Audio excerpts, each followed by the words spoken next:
नमस्ते. Kitchen story Marathi सगळ्यांचं परत एकदा खूप खूप मनापासून स्वागत आहे. तर आज बनवायचे आहेत आपल्याला छान मस्त असे पौष्टिक डिंक लाडू बनवायचे आहेत. तर बघू शकता आपल्याला आज डिंक लाडू बनवायचे आहेत.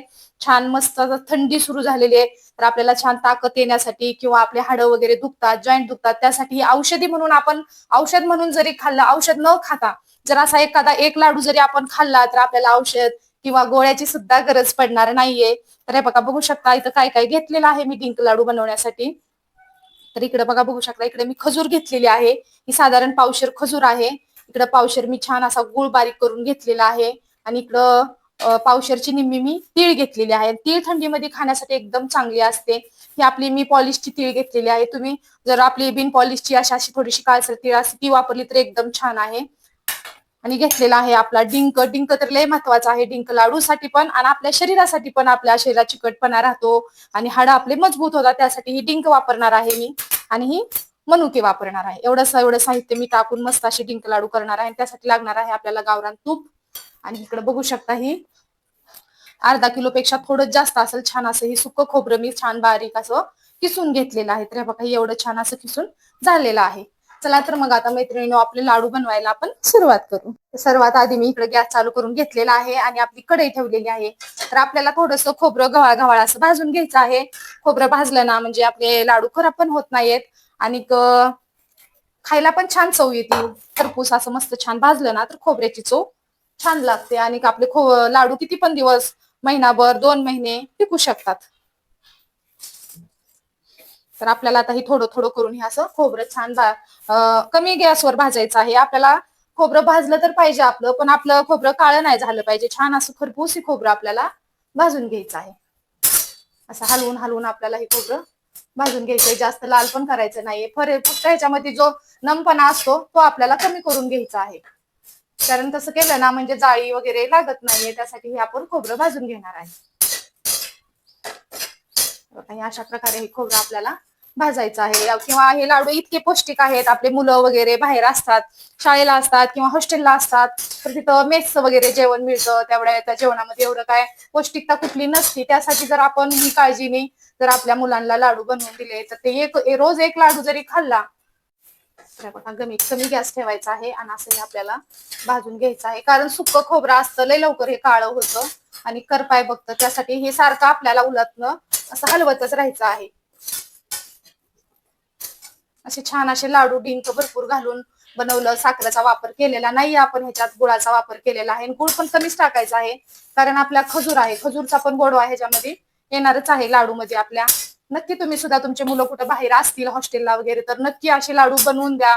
त्यांना भरपूर पोषणची गरज असते. आपले मुलं लहान शिकायला असतात तर त्यांना भरपूर अभ्यास वगैरे असतो तर हे खाण्याची गरज असते. पण आपल्या मुलाला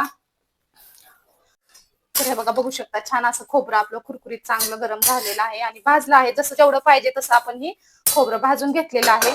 तर आता आपण ही काढून घ्यायचं आहे आपल्याला. मी भाजून चांगलं घेतलेलं आहे खरपूस. तर आपल्याला टाकायचं आहे आता तीळ पण आपल्याला तसंच भाजून घ्यायचं आहे.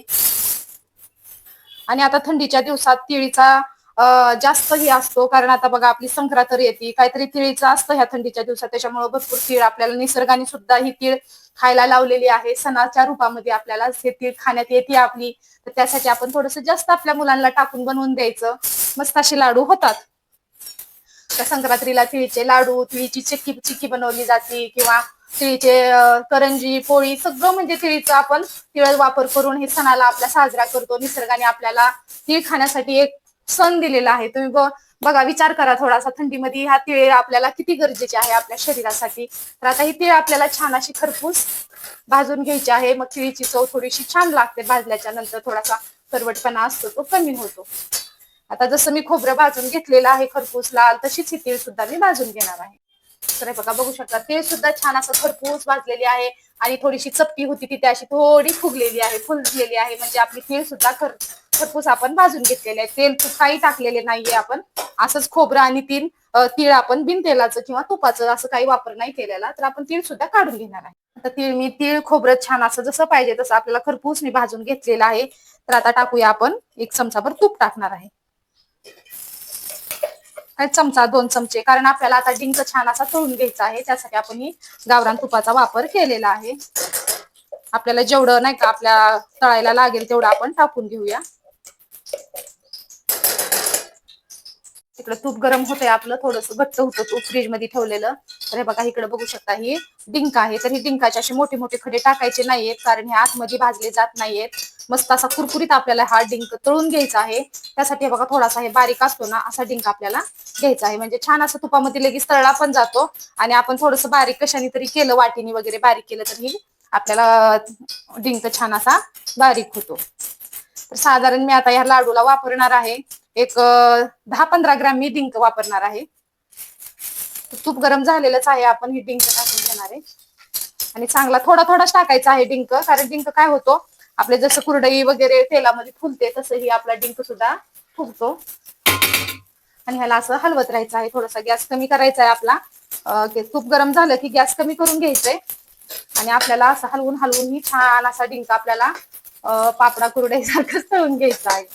हे बघा बघू शकता तुम्ही किती छान फुलत आहे ही डिंक, एकदम मस्त असं बघू शकता. हे बघा, हे बघा बघू शकता एकदम खरपूस तळलेला आहे डिंक. तर आता मी एका प्लेट मध्ये ही डिंक काढून घेणार आहे. बघा चांगला तळलेला आहे. तर आता हे आपल्याला थोडा थोडा करून डिंक तळून घ्यायचा आहे. सगळा एकदा टाकला तर डिंक तळला जात नाही कुठलाच, मग आपल्याला त्यात तूप पण जास्त टाकावं लागतं, म्हणून थोडं तूप टाकायचं 1-2 चमचे. आता डिंक तळून झालेला, आणखीन 1 चमचाभर मी तूप त्यातच टाकणार आहे. आणि ही आपल्याला थोडेसे मनुके तळून घ्यायचे आहेत.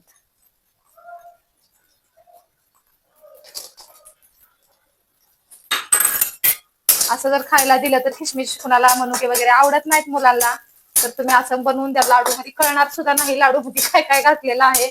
मस्त आवडीने मुलं आपली खातात. काय काय मुलं खात नाहीयेत मनुके वगैरे.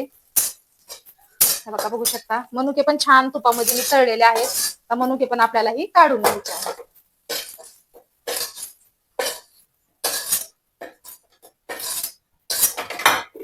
आता जी शिल्लक राहिलेला आहे त्यातच आपल्याला गूळ टाकून घ्यायचा आहे.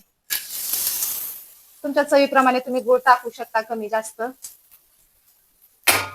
गुळाला आता एक सलंग असं आपल्याला हलवून घ्यायचं आहे. कमी गोडाचे लाडू बनवायचे असेल तर थोडं कमी टाका, कारण आपल्याला खजूर सुद्धा त्यात जाणार आहे. त्यासाठी थोडासा गूळ कमीच टाकायचा आहे आपल्याला.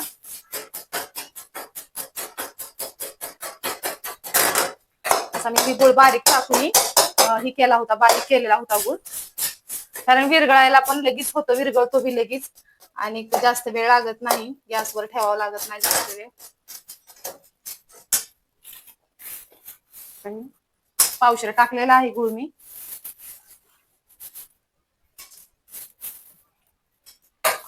आता ह्याचं चांगलं आपण असं सारखं उलटानं फिरून फिरून आपण ह्याचा गुळाचा आपण पाक करून घेणार आहे. तर तिकडे गुळाचा पाक होतोय तोपर्यंत आपण पुढची तयारी करून घेऊया.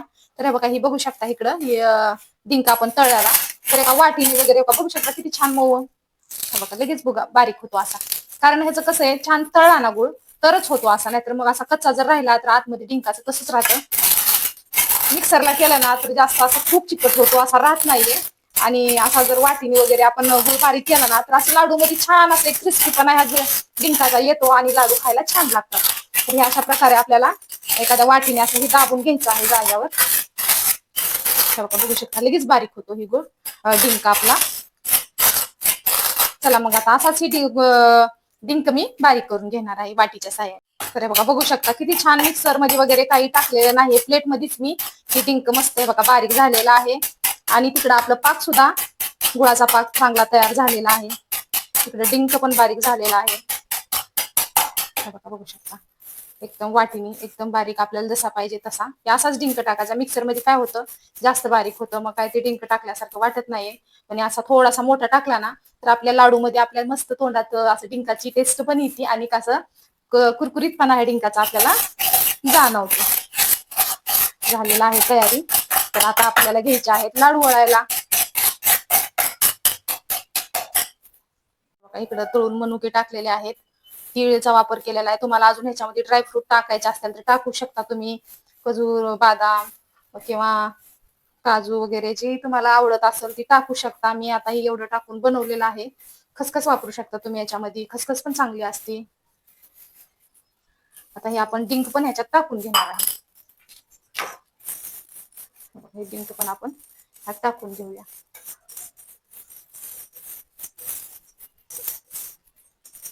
डिंक टाकायचा आहे आणि खजूर पण आपल्याला ह्यात टाकून घ्यायचा आहे. खजूर अजून थोडीशी अशी हाताने बारीक करायची, कारण असं प्रत्येक लाडू मध्ये एखादा तरी तुकडा गेला पाहिजे. मस्त सगळ्या पदार्थाची अशी छान वेगळी टेस्ट येते आपल्या लाडूला. म्हणून असं थोडस असं हाताने थोडे बारीक बारीक बारीक तुकडे करून आपल्याला खजूर पसरून द्यायचे आहे, सगळ्या ह्याच्यामध्ये मिक्स करायचं आहे. आणि आता हे मिक्स करून घेऊया. गुळाचा पाक झालेला आहे आपला.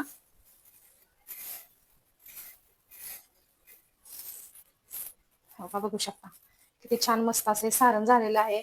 साखर टाकायचं असेल तुम्हाला साखरेचा पाक टाकला तरी चालतो, पण पौष्टिक तर गुळाचाच चांगला होतो, म्हणून मी तर गुळाचा वापर केलेला आहे. तुम्हाला जसं आवडेल तसं तुम्ही करू शकता, पण तेवढंच की कमी टाकायचं आहे, कारण ही खजूर आहे त्याची गोडवा तर असतो, तोच गोड खजूर खूप गोड असतं. बघा पाक सुद्धा आता छान तयार. बघा पाक मस्त झालेला आहे. सगळीकडे असं पसरून हे पाक आपण ओतून द्यायचे आपल्याला. आणि गरम आहे पाक, भाजल हाताला काळजी घेऊन आपल्याला हे करायचं आहे. आणि थोडस पहिल्यांदा असं आपण उलटण्यानेच मिक्स करून घेऊया, कारण पाक खूप गरम आहे आणि पाकाचा चटका जास्त बसतो आपल्याला. पाक हाताला लागला ना तर लय खराब चटका बसतोय. आणि मग असं थोडं थोडं करून आपण ही मिक्सर करून घेऊ. थोडस खोबऱ्याला लागला ना पाक म्हणजे ही होईल, नंतर मग आपल्याला सोसवला असं आपण हाताने करू. बघा लय गरम आहे, कडक पाक आहे एकदम.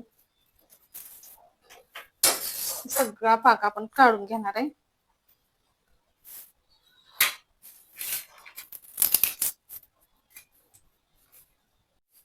तर बघा आता हे सोसल असं असं आपल्याला हे मिक्स करून घेऊ, नाही तर काय होईल, गुळ एकाच जाग्याला लागल, नंतर मग आपल्याला हे लाडू बांधणं थोडं मुश्किल होईल. त्यासाठी हाताला जेवढं सोसेल असं आपण हे मिक्स करून घेणार आहे. सगळं मिश्रण छान खरपूस वास येते मैत्रिणींनो, एकदम मस्त ही लाडू होत्यात, खायला पौष्टिक. आणि खाल्लं की दुपारपर्यंत भूक सुद्धा लागणार नाही. तर तुम्ही स्वतःला मुलांसाठी तर नक्की बनवून द्या. मुलं बाहेर असतील कुठं तर नक्की ही खाऊ तुम्ही मुलांसाठी बनवून द्या, मुलं खातील. एकदम छान असे पौष्टिक तीळ वगैरे भरपूर घालून हे बनवलेले लाडू आहेत. बघा गरम गरमच मग आपल्याला ही लाडू वळायला घ्यायचा आहे. गुळाचा पाक राहिलेला आहे कुठं कुठं, तर असा जोरदार एक चढू शकता. बऱ्यापैकी आता मिक्स झालेला आहे, तर आपण छान असे लाडू वळाय घेणार आहे ह्याचे. बघा असा मस्त लाडू होतोच, कारण आपल्याला गुळ पण आहे आणि आपलं खजूर आहे, त्याच्यामुळे छान असा चिकटला जातो लाडू. मग आता एक मी वळाय घेतलेला आहे. डिंक आहे, डिंक पण गरमीनेही होतो. जसे पाहिजे तुम्हाला, लहान मोठे, शक्यतो थोडेसे लहानच करायचे, कारण कसं एक जास्त मोठा लाडू आपल्याला खाऊ वाटत नाही. थोडा छोटा मस्त घेऊन तेवढाच खातो आपण, अर्धा ठेवायला नको काय नको. तर बघू शकताय बघा किती छान लाडू झालेले आहेत आपले, एकदम मस्त लाडू ही. आता हे असेच लाडू मी सगळे वळून घेणार आहे मैत्रिणींनो.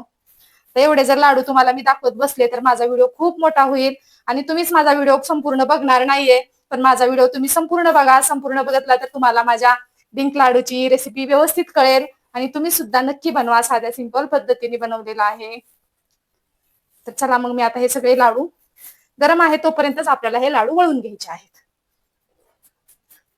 तर तुम्हाला एक लाडू तर दाखवलेला आहे मी वळून, बघू शकताय बघा किती छान झालेला आहे, मस्त एकदम ही लाडू आपला झालेला आहे.